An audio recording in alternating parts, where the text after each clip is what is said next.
talk today about a particular tool called Crucial Conversations. And it's a way to help you keep your relationships and your productivity together. You're going to think that literally Jeff and the previous presenter that was in this room actually just shared notes, because it's a lot of this is similar kind of things.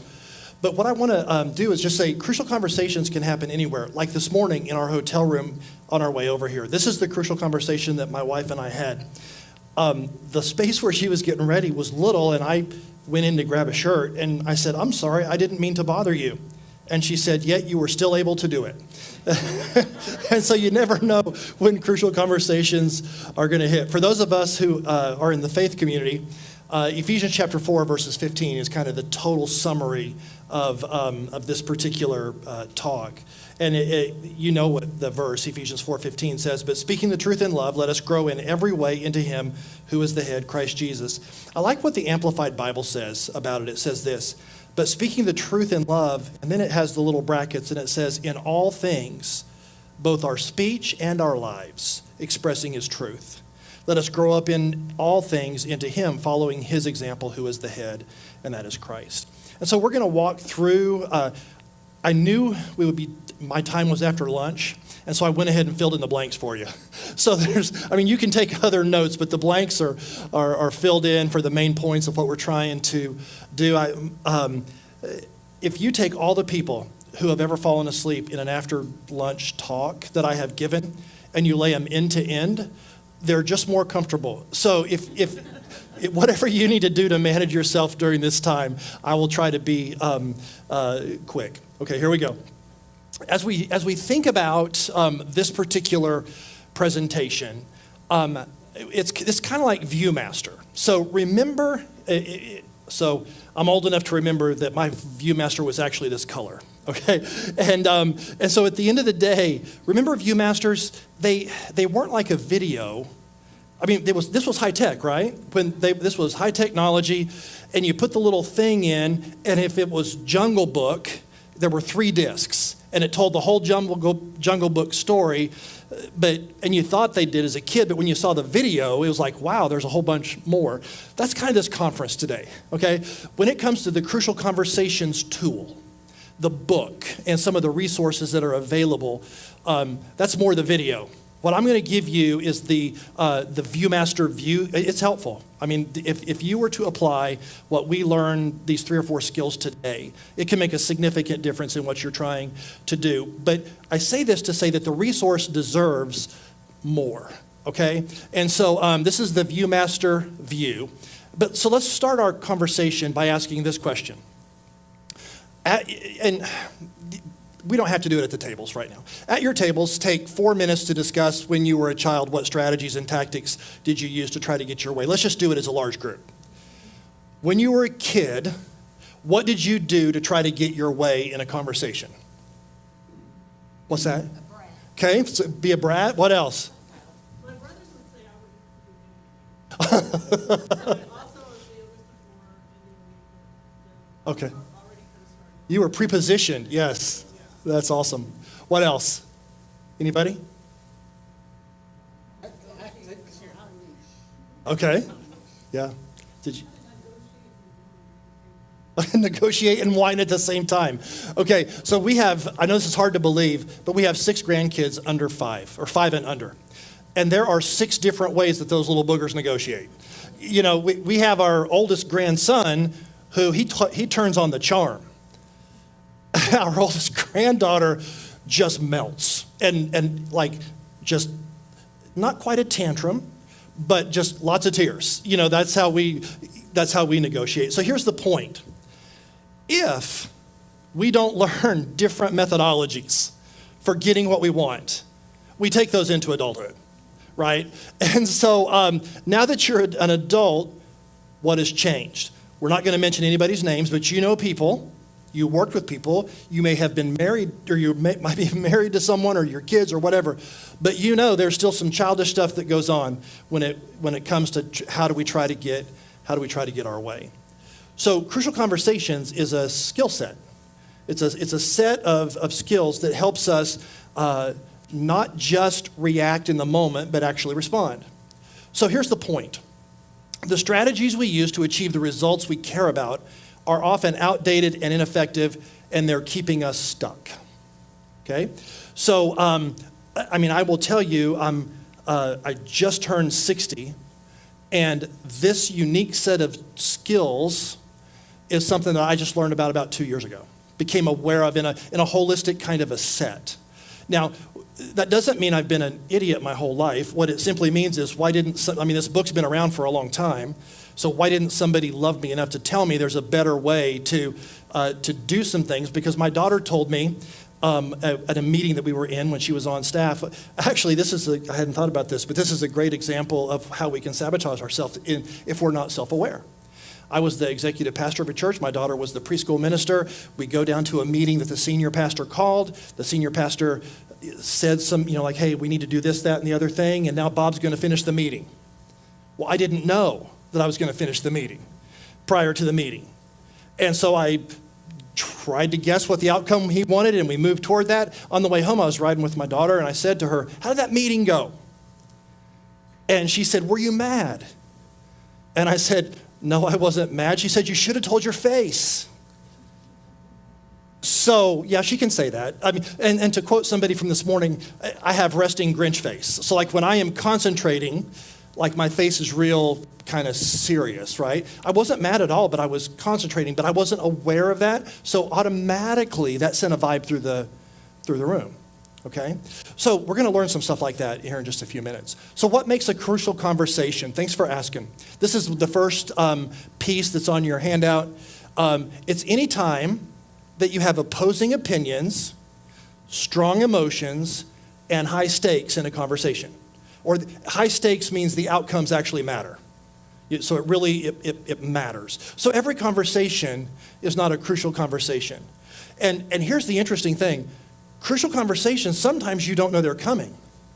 It's just all of a sudden it happens. You don't realize you're going there. So what do you do when you find yourself in the middle of a crucial conversation? Because you know this, that if you don't know what to do, you're either going to fight or flight. Right? You're either going to bow up or you're going to shut down. And when you do that, what happens? You remain stuck. Nobody is helped. Nobody grows. Those kind of things. So that's what a crucial conversation is. I want you to think for me just for a minute, and I'm not going to ask you to say what it is, but can you just try to think of a conversation maybe that you've been involved in, either as the initiator of the conversation or you were involved in because somebody else made it this way. But try to think of a crucial conversation that you may not have known how to move your way through, and that'll really help us as we process through this. So those are the three elements: opposing opinions, strong emotions, and high stakes. Here's the problem. When it matters most, we often do our worst. We either don't hold the conversations or we don't hold them well. I'm guilty because of my personality, is I'll hold the conversation, but I kind of hold them on my terms sometimes if I'm not careful. I don't hold them in a way that creates dialogue. So the solution is to learn to identify and discuss the gaps that are key to the organization or the team or interpersonal success. Let's talk about that for just a second. But as we talk about it, what I want to do is I want us to be able to feel together what it feels like to find yourself in a crucial conversation that you may not have been prepared for. So here we have Anya, and over here we have Kim, and they're on the way to a meeting. And here's, as you watch this, it's just a 2-minute video. I want you to tell me how you would feel, and what would you be most concerned about if you were one of this? Well, actually, if you were her. Okay, so here we go.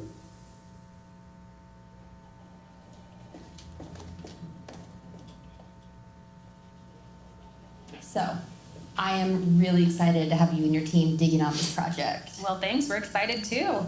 Let's talk timelines. Yes. So we looked it over and we think we can get everything done in just a little over 6 months.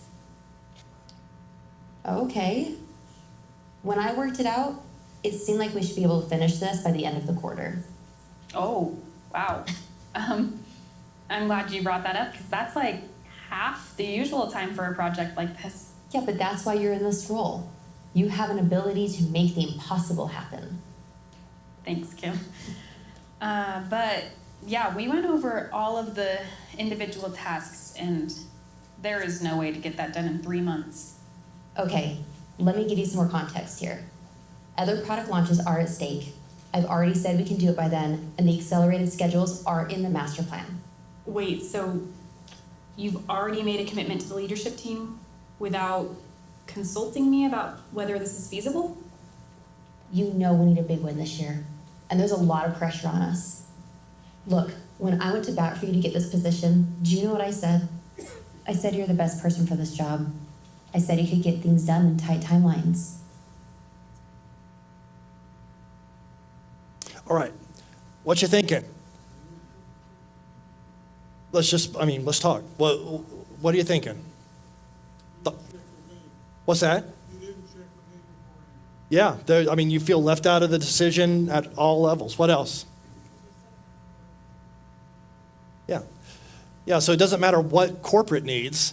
If the goal can't be done, it can't be done. What else?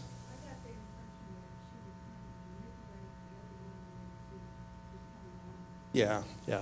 Did you felt that, right? When she talked about, I told them you were the person you can make whatever she said. What else?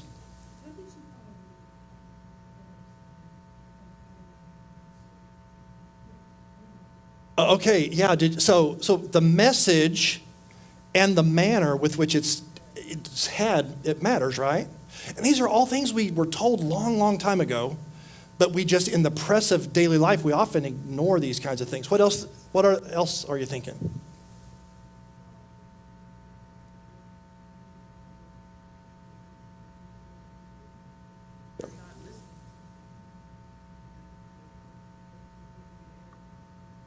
Yeah.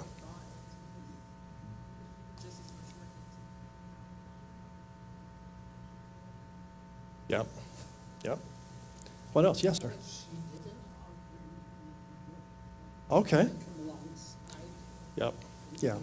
So the manager certainly had an opportunity to say, "Oh, wow, I didn't realize. Yes, I should have included you, but I didn't." And so, boy, maybe we can get some more people on your team. Those kind of things. And she didn't, at least at this point, do that. Yeah. Anybody else?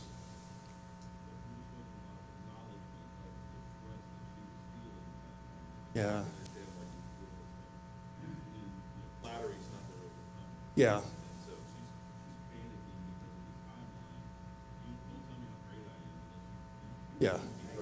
Yeah. So, you know this, right? People don't need to have their way. They need to have their way considered.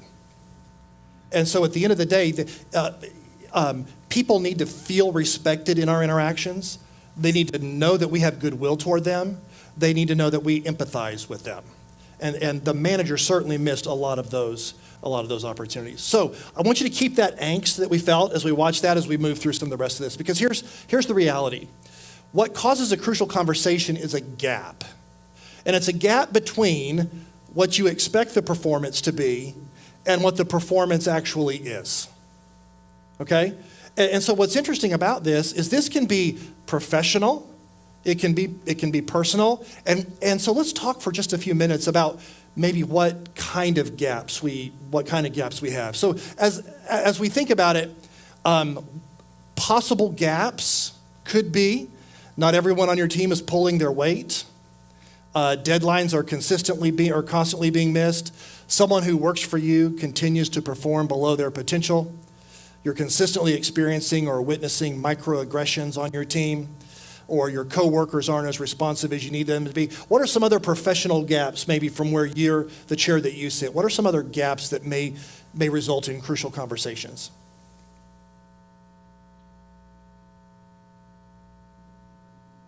Yeah. If somebody, if you know it needs to be urgent and there's not that somebody else responding as though it's urgent. Yeah. Anybody else?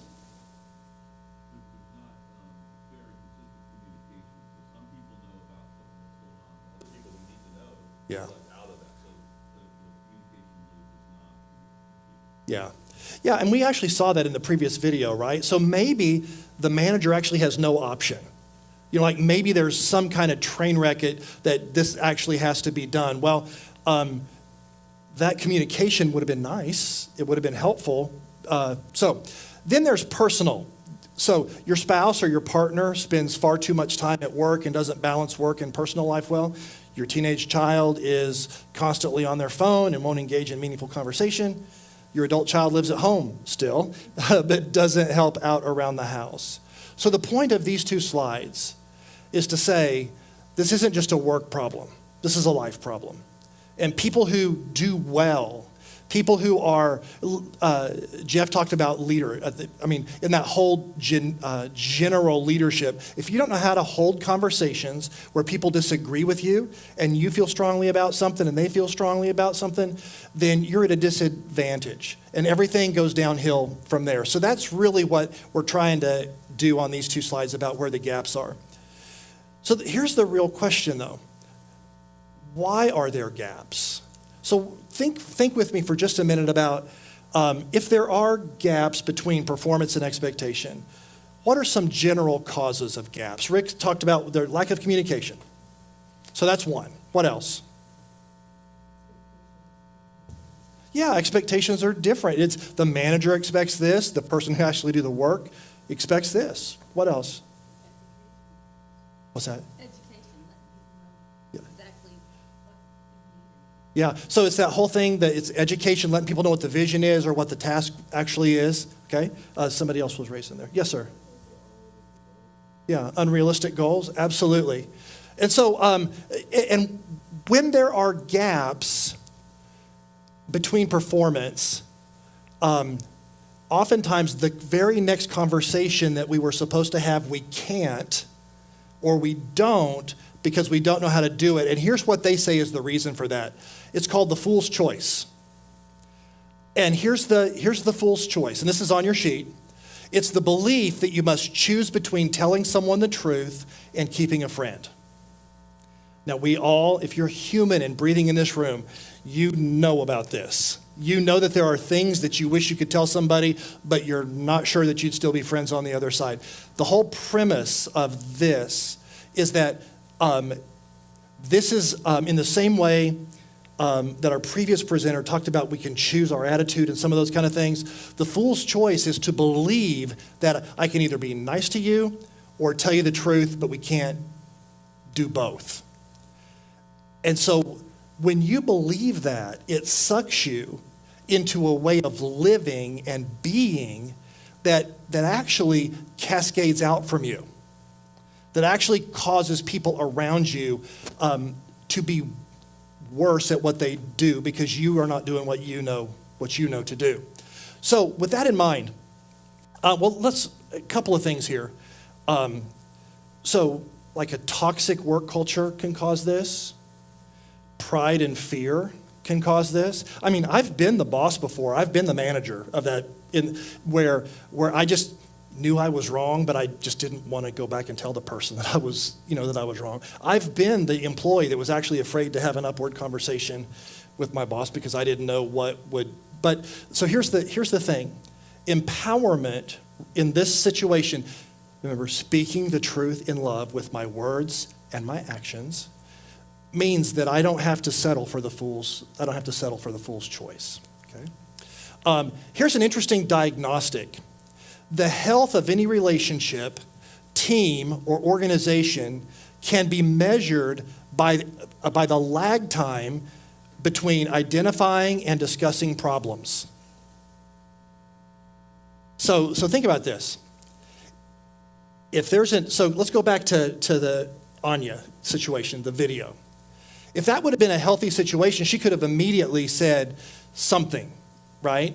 But the lag time means that now she's got to go back and think up her plan about how she's going to either talk about the boss behind her back or try to lean into what's going on. So if there's a giant lag time between the initiation of the solution, that typically means that the relationship is tenuous or unhealthy.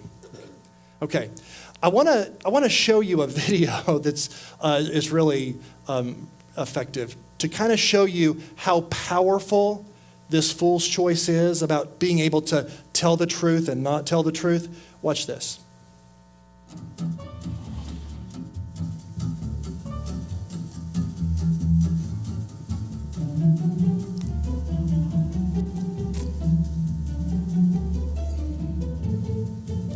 We all know adults stink at talking about tough things, but how about little kids? Here's my experiment. Feed kids wretched brownies, then see if they'll tell you the truth, especially when they think it might hurt your feelings.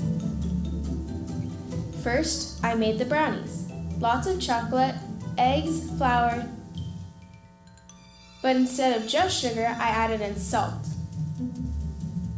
Lots of salt.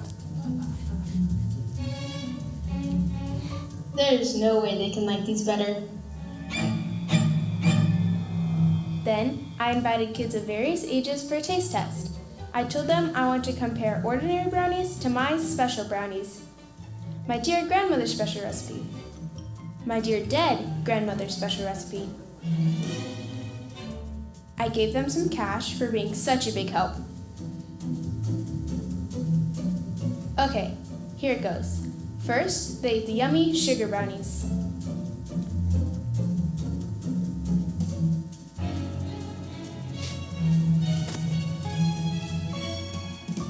Next, they ate the salt bricks. Watch this girl. She can barely choke it down. And how about this girl? Even this kid. Look at that face.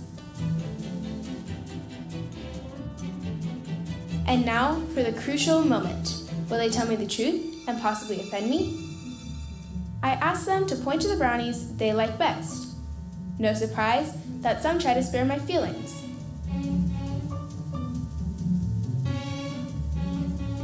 But watch, even the one who gagged. And how about really little kids? Yep. Wow. But do you want to know what they really thought? Here guys, I have leftovers. Does anybody want seconds?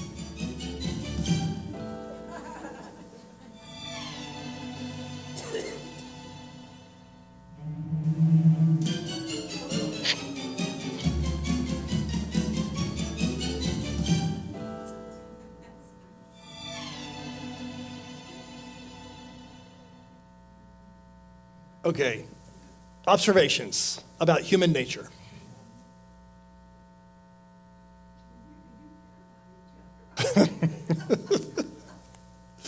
Yeah, but when it comes to telling the truth, when I think I might harm our relationship, truth doesn't always flow upstream, right? It doesn't flow to those situations that we need. And so part of being a leader is being self-aware. So like for instance, even just seeing this and knowing that it's a tendency in us, and then being able to take a look in your own heart and say, when has that been true of me? That in a family meeting or a team meeting or whatever, I knew this was a salt brownie, but I chose to say, yeah, you go along to get along, right?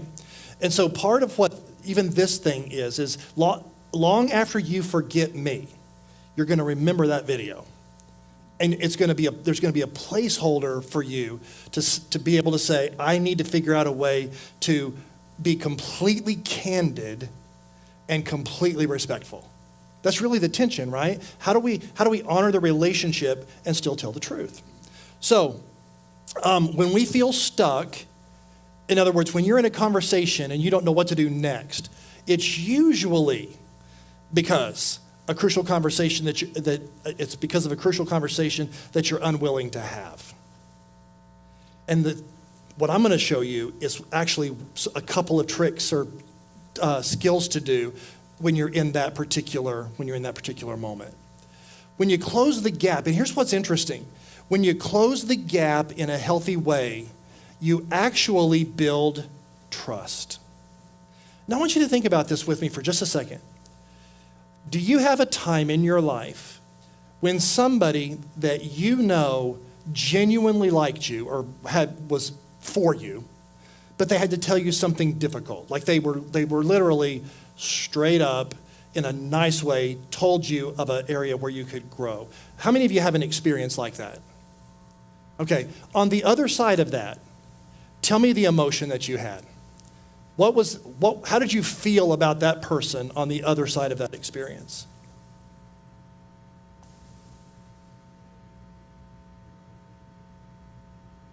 Yeah. Okay.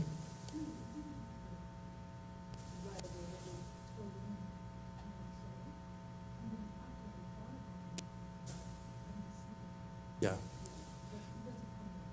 Right. So you have to process and figure out what just happened. Because if you were totally not expecting the conversation, and now you have a conversation. I mean, yeah, absolutely. But generally speaking, the research shows that the more you can talk about the truth in a way that is respectful, the perception of you as a leader is that you're trustworthy, okay, or more trustworthy. Okay, I want you to watch, this is a 6-minute video. We're going to watch about 5 minutes of it. That's a quick overview of why this is really important. So watch as Justin talks about this. Anytime you find yourself stuck, there are crucial conversations keeping you there. Our focus in this training won't be on communication for communication's sake. It will be on results, your results. And what tends to keep us stuck and keep us from producing results in our lives, in our organizations, and in our relationships are conversations about gaps that we're either not holding or not holding very well. Let's take a look at a real-life example. David was the quintessential high-flying salesperson. No one could sell solutions better than him. He routinely put up big numbers and was almost always at the top of the sales leaderboard. Clients loved him, but his peers and direct reports didn't. David was brash, abrupt, critical, and demanding. He figuratively threw his weight around to get what he wanted, using his political power to get his way. Always, as he pointed out, with the goal of serving his clients and hitting his goals. His manager, Andrea, wasn't fully aware of what was happening, and even when she saw hints, she justified it because she needed the revenue that David was bringing in to meet the team's goals. The turning point for Andrea came when she realized she was about to lose half of her team because of David. They refused to work with him anymore. When we began our research, our burning question was, are there a handful of moments that disproportionately affect organizational performance, team performance, and even relationship success? And if so, what are those moments? We found that we could predict whether a person would achieve amazing results or not by watching them during just a few moments a day. Those moments when someone else is violating an agreement, not meeting an expectation, or just behaving badly. One of the big discoveries we made is that you don't have to choose between addressing a poor behavior and having a good relationship. It's actually the opposite.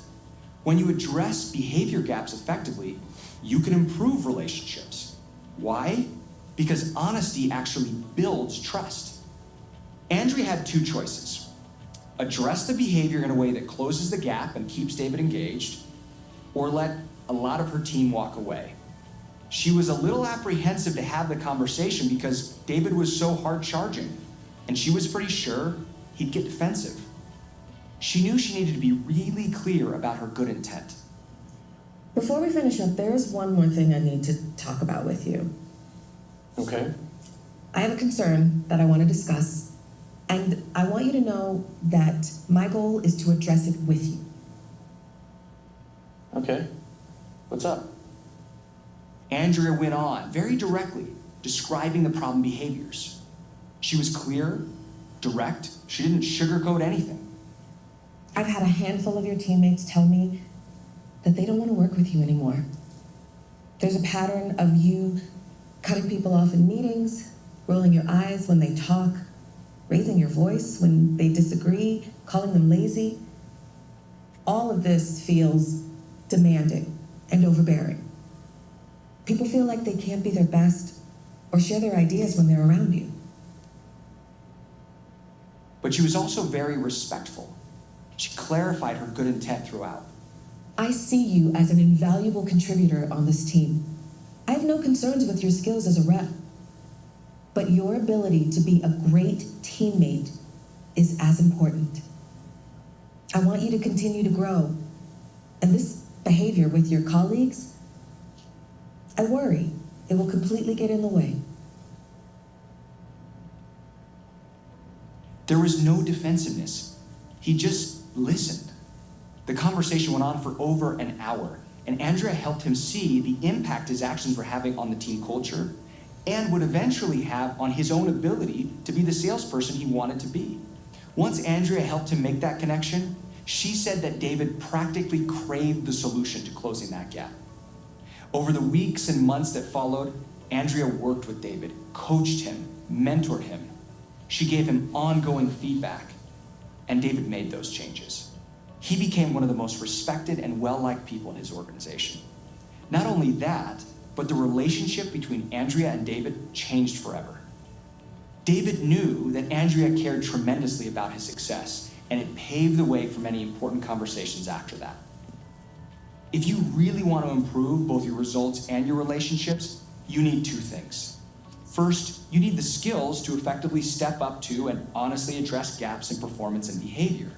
You need to be able to bring differing and diverse opinions into a shared pool of meeting, to expand that pool with all the important and relevant information. Second, you gotta believe that people can change. All too often, when we're... So as you think about that, as you think about what you just saw in the video,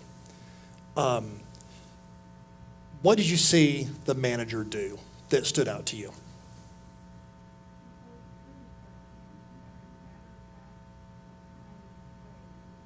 Yeah. Yep. Okay, what else?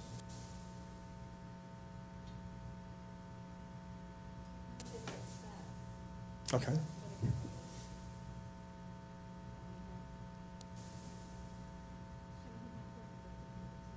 Okay, yeah. What else?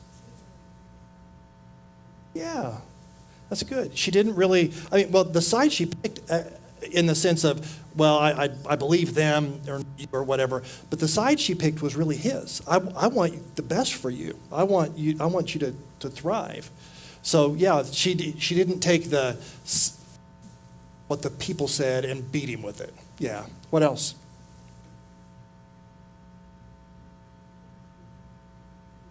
Yeah. Here's the interesting thing. She made it look really easy, right? So here's what I want to say to you. The butterflies don't go away, but the tools actually help you navigate the butterflies.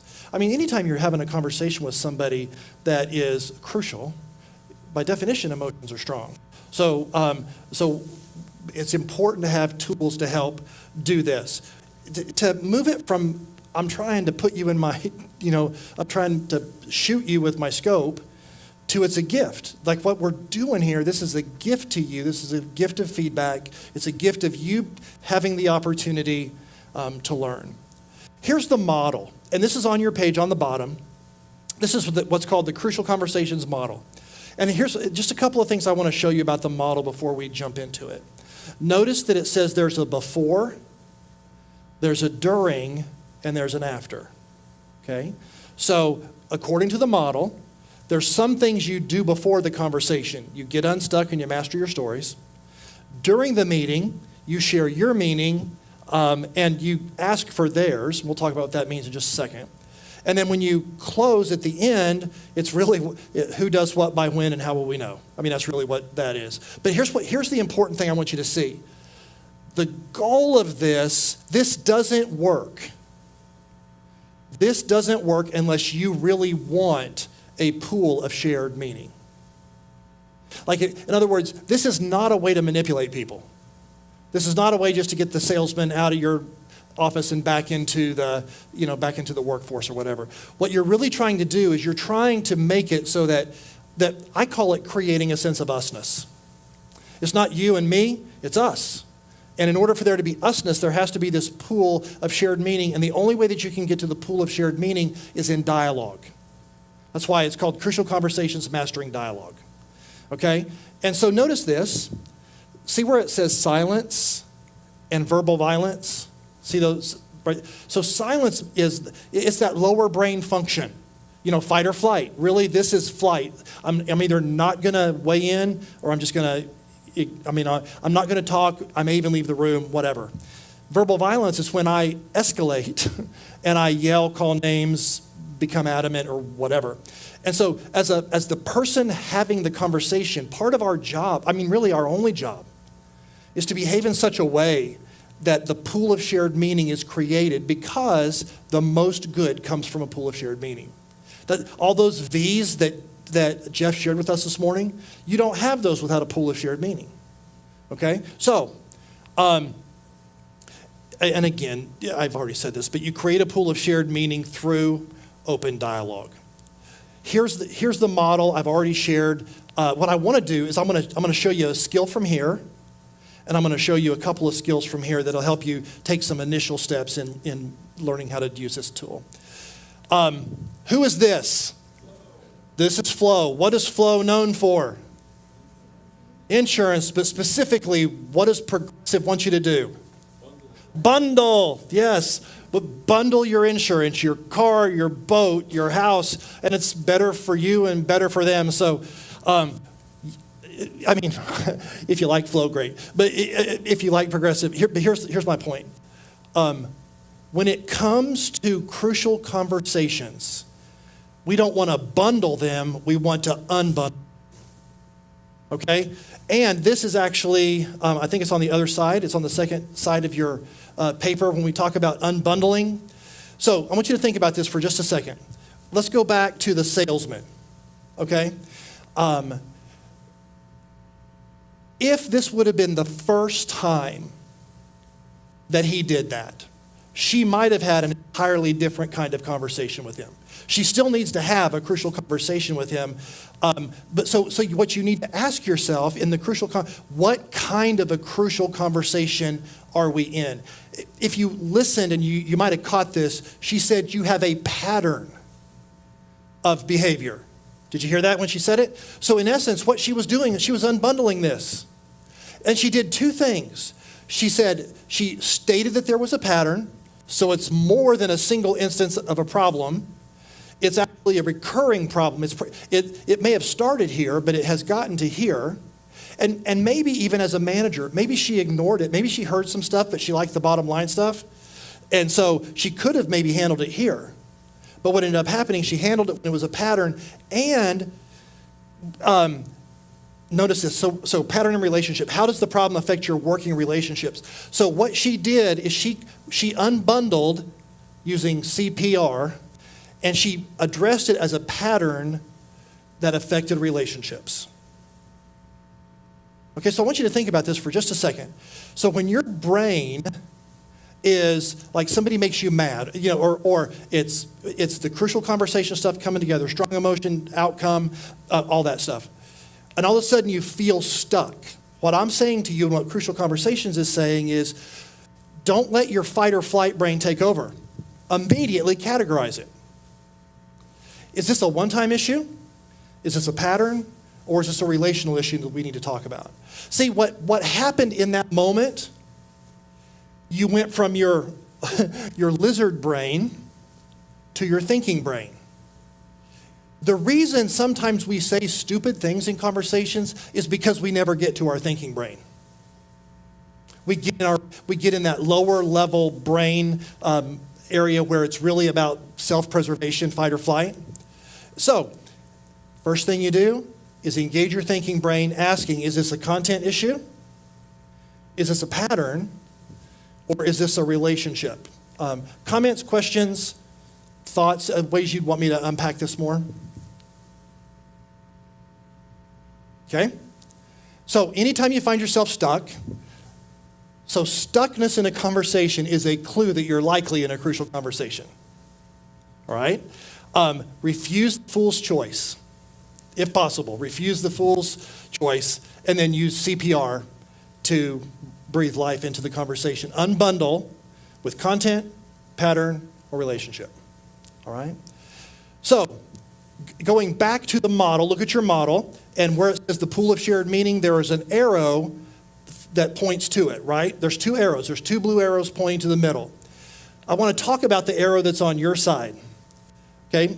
Here, look at this. You and I usually, we think when we see or hear something that what we do is we see or hear and then we act. That is not true. There's 2 steps that happen in here before you act. So that's what the model is going to talk. So let's do this. So here's the model built out. This is what happens in a split second in your brain when you're faced with a crucial conversation. You hear or see something. You tell yourself a story about it, and an emotion is generated, and then you act out of that emotion. So let's walk through the model. Let's show you how it works. So you see or hear something. You're working on a report, and your manager or boss walks in to check up on you 3 times in 1 hour, offering suggestions. So what's the fact? Here's the facts. Your manager came in and gave you suggestions 3 times.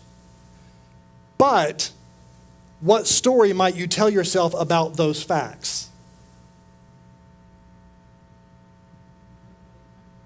Yeah, so I'm working for a micromanager. What are you going to say? Yeah, that he's not trusting your ability to do the job or whatever. What else might you tell yourself about that? He doesn't have That's awesome. He doesn't have enough to do. Okay, but notice this. What you've done, now listen, this is so important. It's so helpful. Well, at least it is for me. Maybe I'm just goofy, but I saw something, this, and I start talking to myself about it. And so what happens is I begin to behave toward that person according to my story, not according to the facts. Okay, so here's a story.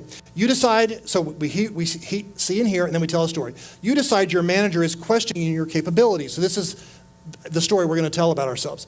Your manager doesn't believe you can, so here's the story you're telling yourself. Your manager doesn't believe that you can complete the task on your own. How does this make you feel?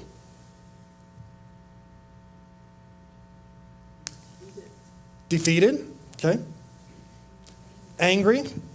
Yeah, especially if you have some skill at this, right? Yep. What else? Yeah, like maybe I'm not good enough. Yeah. What else? Yeah, absolutely. Yeah, all of a sudden, okay, I'll just wait for him to, if you're going to hold my hand the whole way, I'm just going to wait till you come and hold it for the next time. Okay, so some of the options, like you have said, you feel hurt, defensive, and angry. Your manager obviously hasn't paid attention to the other reports you've submitted perfectly in the past. Okay? So how might you act? Because now we've seen facts, we've told ourselves a story, now we have an emotion. How might we act?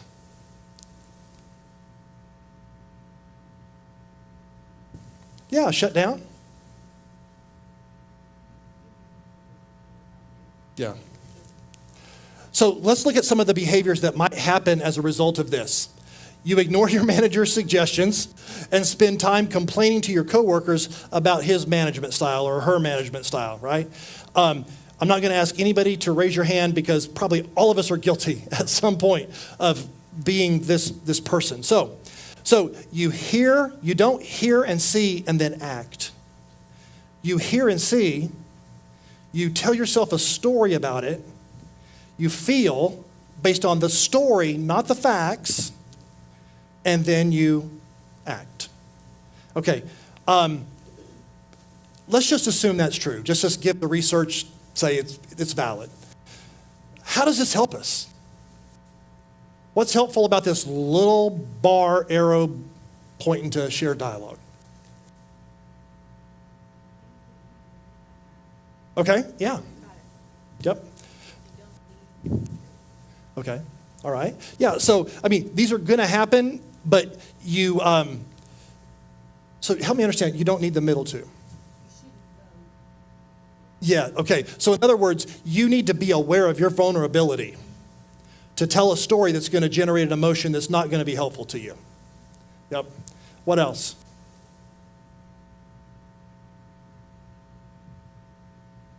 Anything?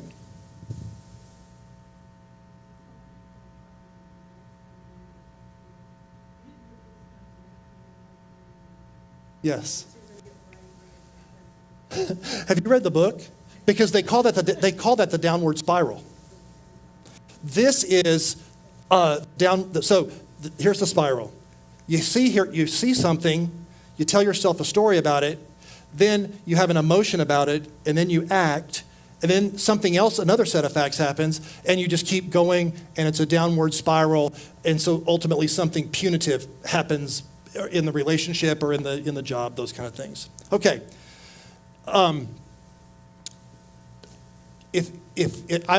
This is my story. I have higher levels of certification in this now, but just this one thing, just reading the book, or actually just listening to the book and letting this sink into me was a game changer for me. Even if you don't go any further than that, just understanding how your brain works, that you have to work against this, that actually then, if you're a person of faith, reading the scripture actually helps you understand that to tell different stories, right? Father, forgive them for they don't know what they do, right? Okay, so here's the problem. When our emotions kick in and we act our worst and we think it's not our fault. We heard a whole hour and 15 minutes earlier about how we have to take responsibility for our attitudes. That's one thing we can control. So the solution is to take responsibility for the emotions you bring to the conversation by owning your story. So let's go back. So what we're saying is these emotions are generated by the stories in my library that I tell about this set of facts. Okay? So here's the thing. Even if you don't catch it quick enough, again, if you're a person of faith, at least it tells you what to repent from. How to change your behavior. Okay. Why do we tell stories? Thanks for asking. You guys are so great. We guess. So stories are key because we guess. We try to figure out motive. We judge, which leads us to a feeling and then to an action. So in other words, we're trying to figure out the motive of the person that's talking to me. Oh, they're micromanaging because whatever it is, we're trying to find out motive. We tell stories quickly. Sometimes we don't even notice that we're doing it. Especially if you've had a bad experience with somebody and now it's like chapter 2. It comes really, really quickly. And we are our own worst enemy. Our negative story escalates our emotions and we act at our worst. In the book, they talk about 3 different kinds of stories. They talk about that there's a victim story that we tell. There's a villain story that we tell. And there's a helpless story that, like all the stories that we have, they fall into those categories. So when I tell a story, I'm going to tell a story that I win, that I'm the good guy, and the manager or whoever else is the bad guy. I'm just the victim. They're the villain. I'm helpless, okay?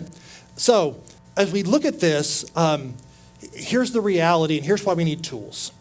Under pressure, you don't rise to the occasion. You sink to the level of your training. So why do we train? Why do we read books? Why do we come to conferences like this? So that when there's a crucial conversation, we don't have to try to pretend our way to a good conversation. No, there's actually training to help us to be able to do that. Okay, so when you're getting emotional or telling negative stories, like when you remember the arrow, when you're at the second spot on the arrow, what do? Well, be proud of yourself for even thinking about it if you're in the middle of the conversation. But ask this question, what's my role in this? And this is not, so let me tell you what this is not. This is not taking blame for something that is not true. It is unhelpful. If the other person's being a total jerk, you don't have to say, well, I must have deserved it or whatever. What's my role in this is to be somebody who doesn't make the fool's choice. That's my role. Because if I go to silence or violence, I just empower the bad behavior. If I go to violence, then it becomes about something other than the behavior, right? And so what's my role? And then ask this question. Why would a reasonable, rational, decent person do this? So in other words, maybe they're having a bad day. Maybe it really is just, maybe they're distracted because they just found out, like our friend, that their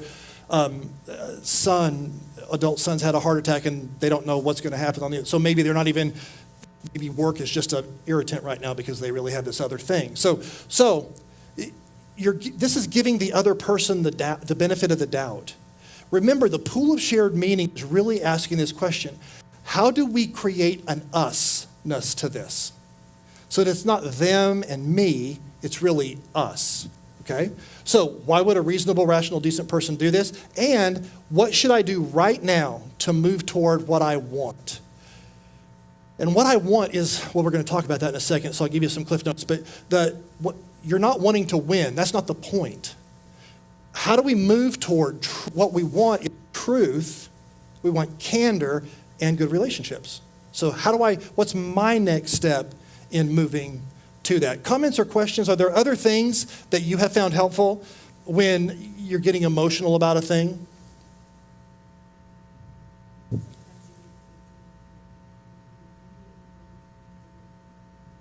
Yeah. Yep. Give some space so that you can build perspective. Yeah, absolutely. Yes, ma'am.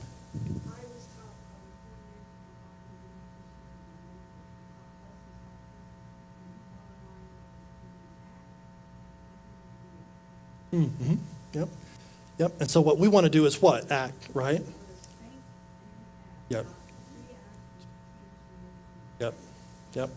Any other thoughts about things you have found helpful? I think building space is a really key thing because you got to have some time to ask these questions, right? So these are just cheat questions that you can ask. One of the things, again, going back to the model, so what we've talked about so far is what you do before. Now we're talking about what you do you start with heart. How to stay focused on what you really want. Watch this. This will bless you. So, we're going to be able to get this done, right? Of course, absolutely. It's not going to happen. But she thinks that I think that it's going to happen. And I'm going to keep it that way. I know I had mentioned the 18th. I'm wondering if we could get it done a little earlier, maybe the 16th? Yeah, I don't have any concerns with that. Not true. Big concerns. Nice. I wonder how design would feel about helping us out. They've got time, right? I'm sure they can make time. They love pressure. They thrive on it. I've heard a lot of good things from them about pressure.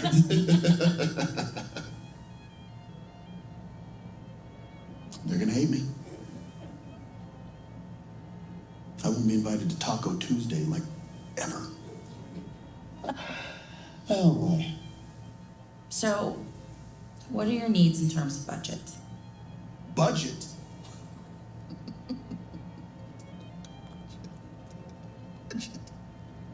You know what? We'll figure it out.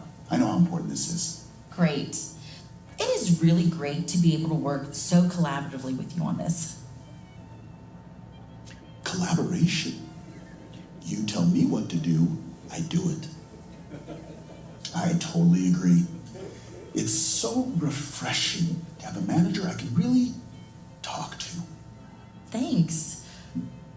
Really, thanks. You know, I'm just thinking out loud here. What if we changed the scope just a little and brought back the feature set we cut last year? That would be amazing. What? Are you out of your mind? That would be crazy. Amazing. Crazy amazing.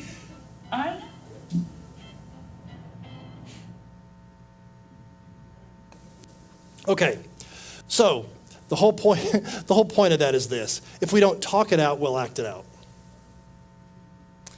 None of us is good at enough actor to completely hide our self-talk. Eventually, what we're thinking, feeling, and wanting is going to impact the conversation. It's going to impact the way that we deal with the people that are on our team. So they're going to feel it at some point, even if we don't have the conversation. Here is a diagram, and this is not, is this on your handout? The intent piece? No, it's not. You can just take a picture of this if you want it. Here's the idea. Why are we going after pools of shared meaning? This is unhelpful intent. In other words, one of the things you have to ask yourself if you're going to enter into the conversation is, what is my intent in the conversation? If your intent is to be right, look good, save face, win, punish, blame, avoid conflict, be comfortable, and control, then you're not going to be perceived like the manager was who dealt with the salesperson, right? What you're looking for is a way to find the truth, learn, find a win-win situation, produce long-term results, and strengthen relationships.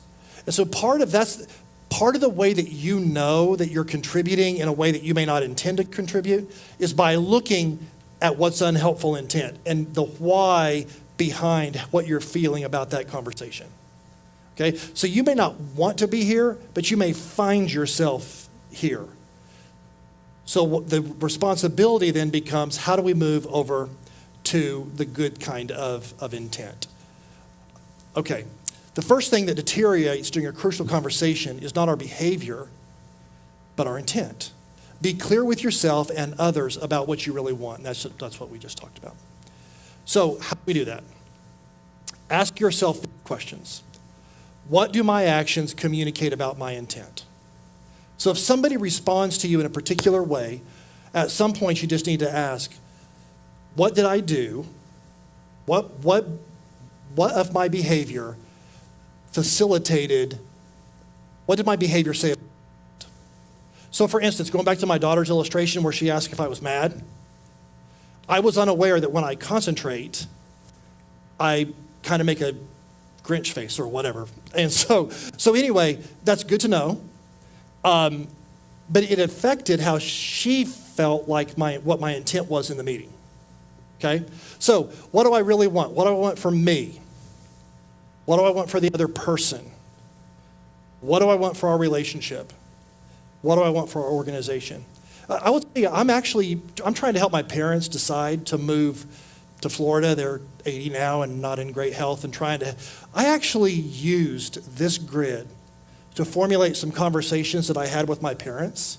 Like, in other words, I made it so that it was the right moment to have the conversation when I flew home to be with them. What I want for me is I want to honor my parents. And I want to be able to provide the kind of health provision that they need. And they live in Kansas and I live here and my brother lives in Alaska. So they're just there. But what do I want for the other person? I want dad to feel respected. I want dad to feel like he has a choice in this. So I say all that to say, Jeff talked over here about velocity, how fast you change something. This actually helps me slow down. I like to go really fast. And I have seen just in the short time that I've been practicing this particular tool, even in my own heart, I'm calmed down about it. Because I know that my actions can communicate something I'm not intending. And we don't have to get all this done tomorrow. All right. So how do you share good intent? You come up with your own phrases, but if I'm having a conversation with you and it's going to be a difficult conversation, I just start off by saying, hey, my goal here is to strengthen our relationship.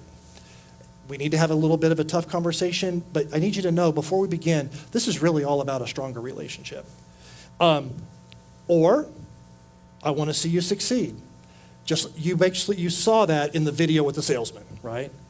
And again, this depends on how you receive different things, but like if we were to go to Anya, the first video we saw, hey, I don't want you to feel like I acted, I don't want to ruin our relationship by you thinking I didn't involve you in the discussion. So moving forward, I want our relationship to be much more collaborative. So maybe you can't fix what's happened. Maybe they have to meet that deadline, but you see how it worked, right? Okay. Here's what I want you to do, and we're landing the plane.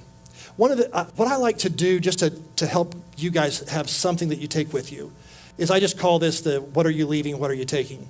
So this is a red Post-it note, and this is the green Post-it note. I decided not to kill any trees, so I don't have those for you today. But I want you to imagine you have a red Post-it note, and on the red Post-it note is something that you're going to leave here.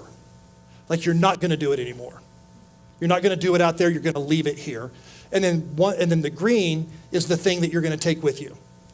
If we were done, and it doesn't have to be just be from this time together, but from today, what's one thing that you think you need to leave here in order to be more effective? And what's one thing that you think you need to take with you? So for instance, when I first was exposed to this material, what I would have said here, I'm going to I'm going to leave behind my tendency for the fool's choice. I'm going to leave that behind. And over here, what I said is I'm going to learn to manage my stories. So I'm going to learn that I'm going to just drill down on that my emotions are driven by my stories, not facts. So take a few minutes and do that, and then it's actually right at time. Any questions or comments or thoughts before we're done? And if not, we'll just let you finish by doing that.